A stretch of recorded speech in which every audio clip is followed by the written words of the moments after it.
Hello everyone, I'm Joseph Hekin, Assistant Professor, Assam Downtown University. So today I'm going to discuss about one topic, that is conductometry. Conductometric analysis is based on the measurement of electrical conductivity of the solution. So the electrical conductivity is entirely due to the movement of ions. The ability of any ion to transport charge depends on the mobility of the ion. And the mobility of an ion is essentially its rate of movement through the solution under the influence of an imposed force, which could be an electrical field or a concentration gradient. So the mobility of an ion is affected by factors such as size, mass, charge. And Ohm's law, here we have the Ohm's law. The strength of the current flowing through the conductor is directly proportional to the potential difference applied across the conductor and irreversibly proportional to the resistance of the conductor. So Ohm's law, that is I equal to E by R. I equal the current, E means the potential difference, and R is resistance. So the current is measured in amperes, potential differences in volts, and electrical resistance in ohms. And conductance, the reciprocal of the resistance, that is 1 by R, is called equal to conductance. So C equal to conductance, 1 by R, that is R equal to resistance only, and it is express the unit mhos. We have conductivity cell.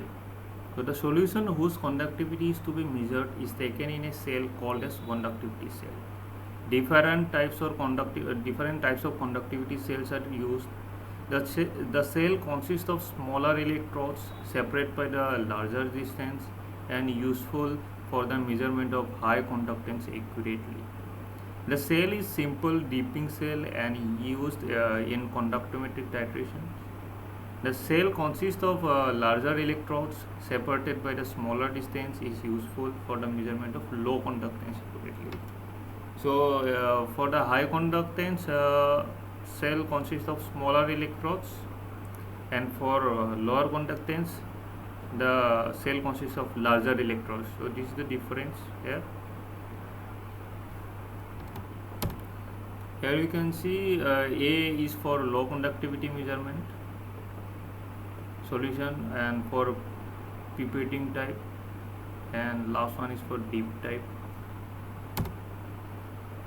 In type A, a wide mouth bottle, here you can see the wide mouth bottle for type A, with a bar cork having holes for passing two platinum wires of 1 square centimeter size is used. Two platinum wires are there in type A, you can see here a wide mouth.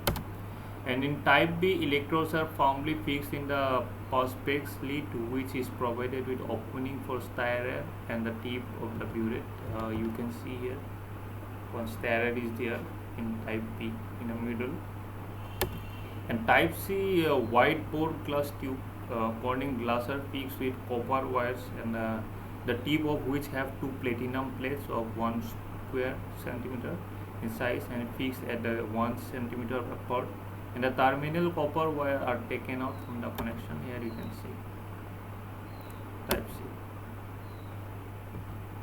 Then conductivity, the cells are usually made of pyrex lux or quartz and are fitted with platinum electrodes, and these were welded to platinum wires which are sealed through two glass tubes.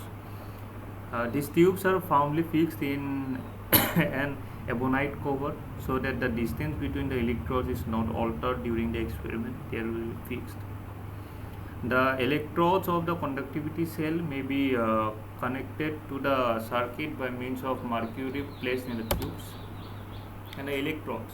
These electrodes are made of two parallel sheets of platinum foil which do not bend readily. And the relative positions of these electrodes are fixed by sealing the connected tubes in the side of the conductivity cell. And to remove the polarization, the electrodes are coated with finely divided platinum layer. Thank you. In next part, I will explain in my next video. Thank you.